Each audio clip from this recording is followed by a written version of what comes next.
Ассаламу алейкум достор. Бүгүн да кайрылууга туура келип атат. Көптөгөн журналисттер, активист жигиттер, уул кыздарыбыз бүгүнкү болуп аткан окуяларга мынакей бирден бир чек арадагы өткөндө атылып жарадар болгон аскерибиз тууралуу. Буту баспай атат, бутуна да аябай катуу доо кеткен экен. Акыбалы да өтө оор деп атат да. Ушунун сөзүмдүн башынан баштап мындай элгиме туура түшүнүктүүрөөк болсун деп кайрылып атам да. Мисалы үчүн Самат Курманкулов өткөндө август айында окуялар болуп башына таш тийип, ал МВДнын сотруднигин ошол замат Москвага даарылаганга алып кетишти эле. Ал МВДнын сотрудниги жөнүндө эч кандай жаман оюмдагы, жаман пикирим жок, ал өзүнүн ишин кылып атты. Эми ошондой эле Султанбек уулу Мирбек чек араны кайтарып атып, биздин тынчтыкты, биздин үй бүлөнүн жакшылыгын душмандардан коргоп атып, жарадар алса, ал ооруканада жалпак эле сөз менен айтканда каралбай жатат. Сооронбай Шарипович, ушунун баарын сизге айтып, кайрылып, чынына келгенде атыңызды Атагандан дагы мындай көңүлүм чаппай турат, бирок айла жок. Сиз биздин президентибиз, ошондуктан кайрылуу айтып атам. Мунун негизин эмнеге айтып атам? Анткени жалаң жарандык активисттер баары чыгып Facebooktан көтөрүп кичине бир кыймыл болсун деп атат да. Сооронбай Шарипович, мына мен сизге кайра бир жолду айтып, атыңызды айтып атам да. Коромон итим үрсө дагы мен кокус 1,5 конок келип калды деп чыгам. Түн ичинде итим үрүп калса кородон, мен сактанып, балким ууру бөрү келип калды деп чыгам. Сизге канча инсандар, канча жарандарыңыз кайрылып атат, сиз бир да үн каткан жоксуз. Падыша үчүн уят. Бирок азыр деле кеч эмес. Эми карагыла булар, эмне үчүн өзүңөргө келгенде өкмөт, депутаттар, президенттин аппараты өзүмдүн ишим дегенде өгүздөй күчүм бар кыласыңар. Мына эми жакында эле болуп өткөн жогорку кеңеш элдин тилеги болуп атат.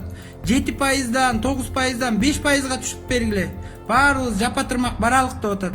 Бирөөнү 5 миллиондон 1 миллионго түшүп бергиле деп эл суранып атат. Жок, силер элдикин уккан жоксуңар да өзүңөрдүкүн коюп 7 ойдон калсын дедиңер. Мейли ага да мейли дедик. Андан кийинки эле мына антимонополиянын Сабиров айтып атат да, бензин боюнча кайрыла кетейин. Ток кыска кайрылып атам да. Сабиров айтып атат, февраль айында сатып алган бензиндин баасын кармап, ошо баа менен сатып атабыз 35-40 сомдончу.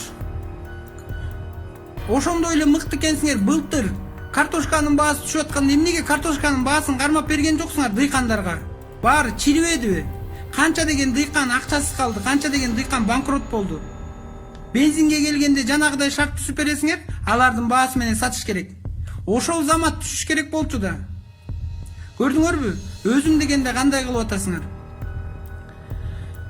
Коррупция дейсиз. Коррупция менен коррупциянын башын айткан балдарга иш козгоп атпайсызбы? Факты берсе, фактыны көрбөй атпайсызбы? Мындай жакшы эмес, Сооронбай Шарипович, мынакей. Сизге дагы бир жолу президентим катары кайрылып атам. Дүйнөдө канча мигрант ыйлап атат. Талаада иштеп жүргөндөр. Алып кетиңиз өз эле жерибизге, өзүбүздүн акчабыз менен үн катпай атасыз. Пандемия башталганда, коронавирус башталганда сиз чыгып эле айтышыңыз керек болчу да. Сиздин бир минусуңуз. Урматтуу кыргызстандыктар жана четте жаткан элим, өз иштеп аткан жериңерде чыкпай тургула, мен өзүм буйрук бергенде келесиңер десе, элге да мындай ориентировочный маяк болмок да. Сиз аны да кыла алган жоксуз. Ошондуктан монун баарын айтып атсам, агаларга эмне айтасың, укмак эмес, укпайт дейт. Жок, кыргызстандыктар, биз силерге айтып атабыз, силер ойгонсун деп атабыз. Биз башыбызды канжыгага байлап ушунун баарын айткан оңой дейсиңерби? Силер ойгонуп, кийинки шайлоолордо шайлабасың. Мына жакында 1-2 айда 5 шаарда болот. 5 шаардагы бир да партияга шайлабагыла. Ошону айтып жеткизип атабыз да. Эмнеге какшанып атабыз? Бөлүшкүлө. Укпаган кулак, көрбөгөн көз калбасын. Акыйкатты айтып атканда ошону бөлүшкүлө деп атабыз да. Жакында пресс-конференция болот, илдетке келген $1,5 миллиард тууралуу. Ошого көзөмөл катары ЭЛДЕНде активисттер кирсин деп атабыз. Мен бир нерсени айта кетейин сөзүм аягында. Мынакей, биздин ата энелерибиздин дагы өтүп кеткен эмгегин жегенсиңер. завод фабрикаларды жапайы менчикке чыгарып, андан кийин 90-жылдан баштап 2020-жылга чейин менин учур чагымды жедиңер. Эми менин келаткан 20-жылдан ары менин келаткан уул кыздарымдын келечегин жейин деп атасыңар. Жок, эми мындан ары ага жол берилбейт. Баарыбыз тик турабыз дагы өзүбүздүн мыйзамдуу талаада иштерибизди алып барабыз. Ана мынакей чоң казак да башка уюмдар айтпады биз митингге чыкпайбыз деп. Жок, балыкчы ак жол ынтымагы жана балыкчы ак жол ынтымагынын төрагасы Тукунов Акжолтой боо Кыргызстандагы акыбалдын баары илдет боюнча өз ордуларына келгенден кийин мыйзамдуу түрдө биз митингге чыгабыз. Митингде бул митингдин чыкырык иши мындай болот. Бүт келин кесектер, апа энелер, бала чакасы менен жалпы чыгат. Өзүнүн укугун билдирет. Ошого даярдыктар жүрүп атат.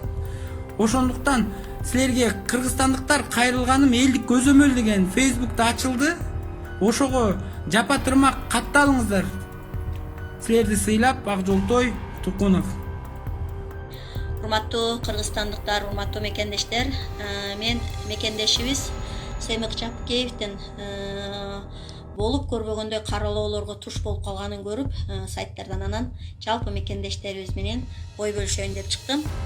Биздин Кыргызда бир макал бар да, тууганчыл бийде ыйман жок, ыймандуу бийде тууган жок депчи.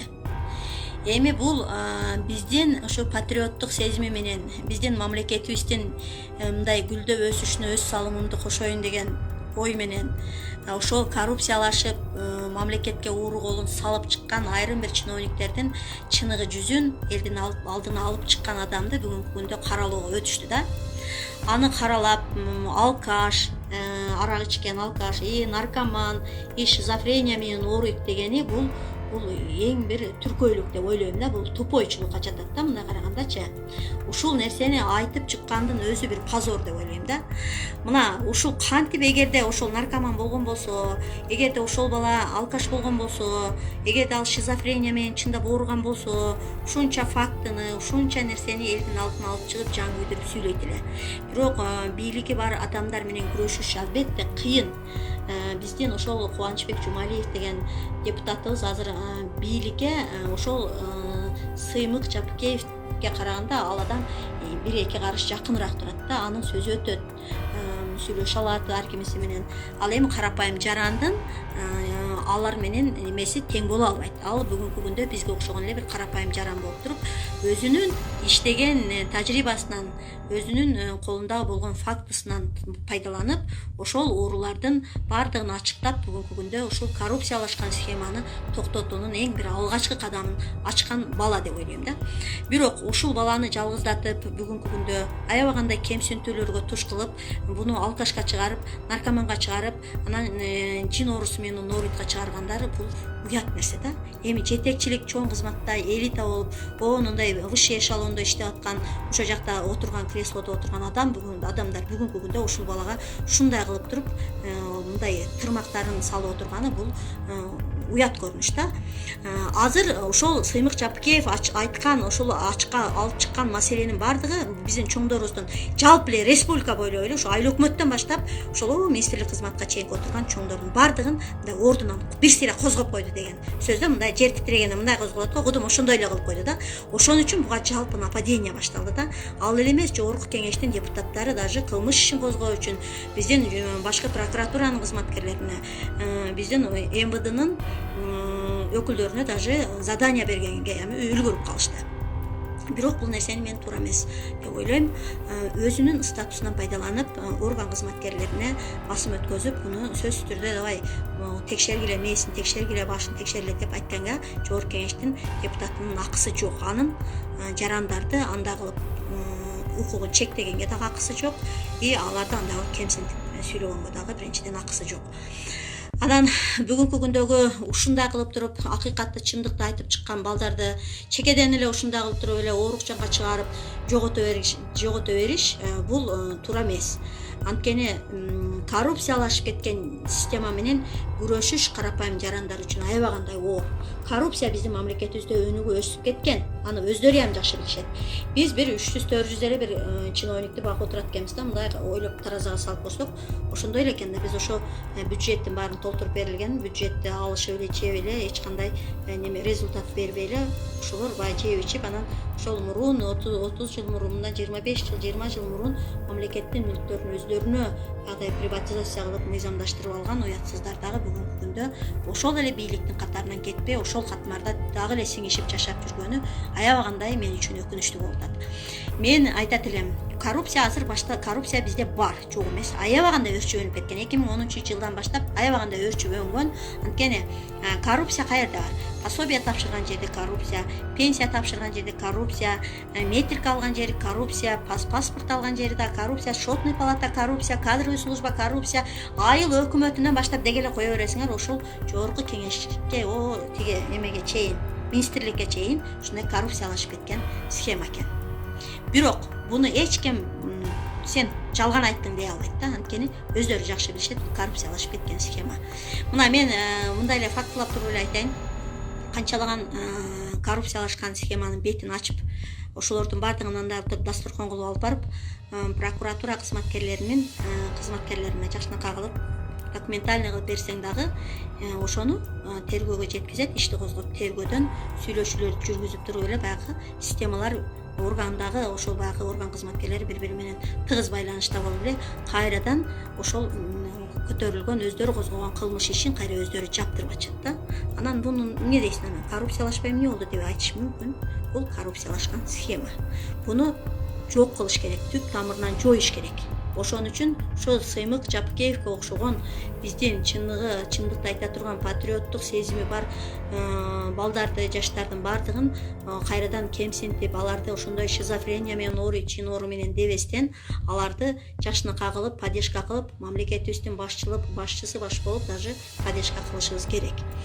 Мен бүгүнкү күндөгү ошондой болуп аябагандай кемсинип калганы үчүн ушунчалык мен Сыймыкка мындай ичим атышып атат. Бирок Сыймык, мен ошо түз айткым келип атат сага, эч качан өзүңдү баягы кемсинтпестен, ошол экинчи тараптын чабуулуна баш ийбестен, адилеттүүлүккө тике карап, сен ошол күрөшүңдү токтотпой, кайрадан ошол эл үчүн, мамлекет үчүн, келечек үчүн, аркабыздагы өсүп кеткан жаш муундардын келечеги үчүн өз немеңден жазбай, кайратыңдан жазбастан күрөшүүңдү улантышыңды мен каалайм, суранып да кетем.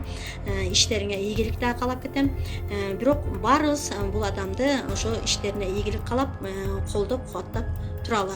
Бирок урматтуу депутаттар, ошол жогорку кеңеште отуруп алып, бул мындай жарандарды кемсинтип, буга кылмыш ишин козгош керек, ана мындай деген сөздөрдү айтпаңыздар. Анткени жогорку кеңештин депутаттарын эл шайлап барган элдин өкүлдөрү элдин таламын дайым талашыш керек, элдин мындай мүдөөсүн кандырыш керек, элдин баягы суроо талаптарына жооп беришке милдеттүү алар, толук.